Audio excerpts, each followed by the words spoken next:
that much, and because they booked him against Orton, they shot themselves in the foot. They really did shoot themselves in the foot when they booked him against Orton at SummerSlam. It wasn't SummerSlam, it was Night of Champions. No, I'm talking about the SummerSlam match. Orton was burning hot face, and Sheamus was the champion, needing that one win.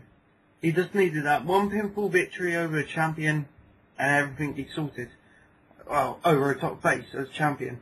And because they didn't want to make Orton weak and losers, nor do they want to make Sheamus flop, they went out with an RDQ, and it sort of killed. That's when I think Sheamus began to fail, because they didn't have the balls to have him pin Orton at that point.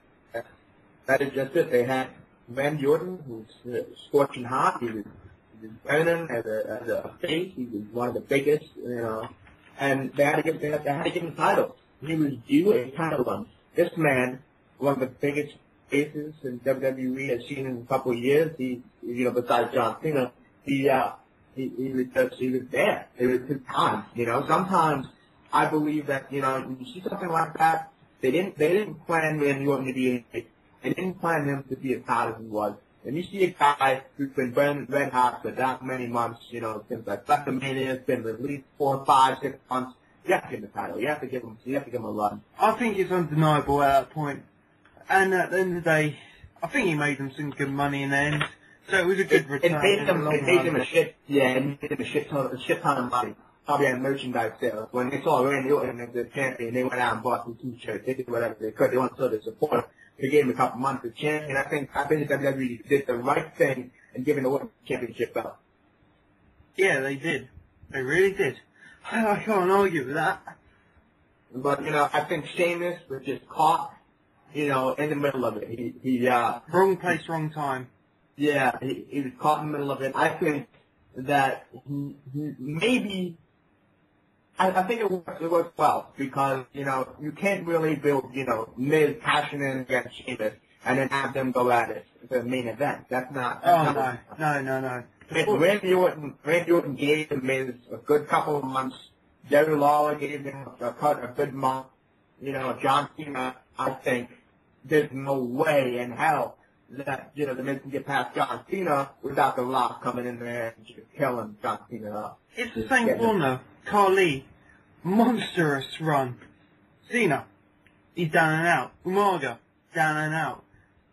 Indeed, when you come across Cena, unless Vince is thinking straight, or in some cases out of his mind, the monster run comes to an end.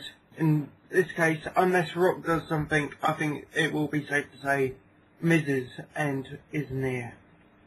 I just don't see it. I just don't see it. Like, I just cannot see how John Cena can beat The Miz in a WrestleMania main event. It's just like, it just can't happen. This is like WWE booking 101. You don't have John Cena lose to a guy like The Miz, who I'm sorry to say is not a big guy, not that believable. He gets by as his mic steals his heel, as his antics. He steals it. Miz steals it. Yeah. If he steals it, good for them. Congratulations. They pulled it off. If he steals it, you can't just have to go over clean on John Cena. It's just not good booking, Oh yeah, at the end of the day we've got to look at the booking here. And Vince has that very straight and narrow formula for booking his heels. They steal it. You might get someone like Vader walks in and just rips people to shreds type heel. Same with Kane. Apart from that, it doesn't really happen. Miz win will be a stealer. I'm not big on the monster heels anymore because they don't last very long. You can't have a guy go undefeated and then lose and expect him to just win again. They cut him better when they start that undefeated streak. You don't even have a big monster guy. You got to give him an undefeated streak. Like, what are they like? I think Taker would be the only one that could get away as a monster heel these days. Because you can knock him down, but he will get back up. I would never ever put Taker as a heel, not in this stage. Oh no, but I'm just saying he's the type of guy you could do it with. You see guys like Kane. Kane can go face one day, and next week come back as a heel. He can go back and forth. That's the kind of guy Kane is. That's Exactly. I could buy Kane. You know, he had that nice little title run last year. It was a well-deserved run. Yeah, he's doing pretty well for this stage of his career. You know what I mean? Yeah. What I meant by Undertaker was, I wouldn't want to see him as a heel, but that's the type of guy that could play the monster heel role. Yeah, that's gonna be fun. Yeah, that's what I was trying to get at.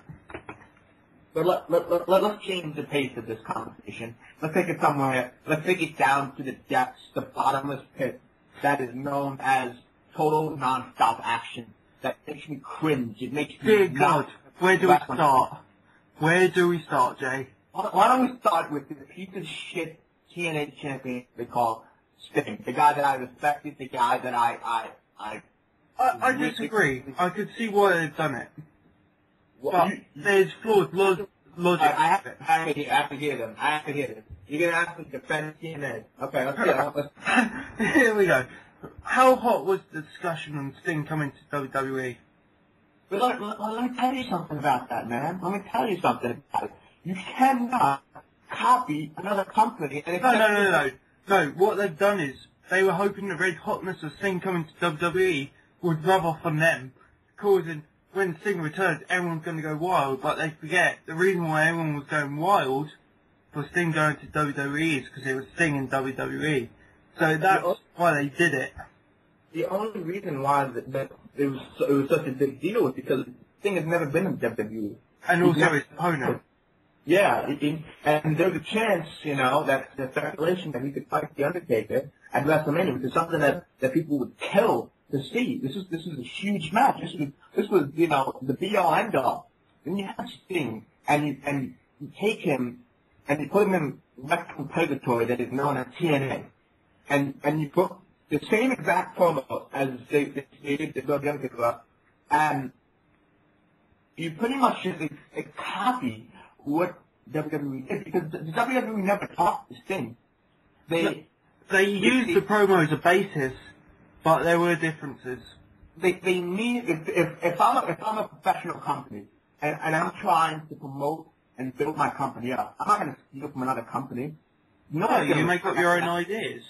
Exactly. They should have advertised Sting a different way. They don't show the exact same promo with the rain falling and the boots and the cake. Like, are you kidding me? Is this what we really expect us to believe? People always say in TNA, they always try to compare themselves to WWE. And WWE is the bigger and better company, which we know, everyone knows. But you know what? Chris Jericho says this. He says if I was in TNA, I would go around saying that this is the best company, this is the be-all end-all, this is the number one company, this is what you need to be, this is what you need to watch. If you, as a wrestler, as a performer, as an owner, as a general manager, if you do not think on live TV or whatever TV that your company is the best, no one else watching is going to believe it either. I think this is where our ego then comes into it, because we seem to know how they capture stuff. We know how to make people believe what we're doing. That's the thing. And TNA, would you rather believe? Our little writing sessions or what they're currently churning out on a weekly basis? Which would you rather believe?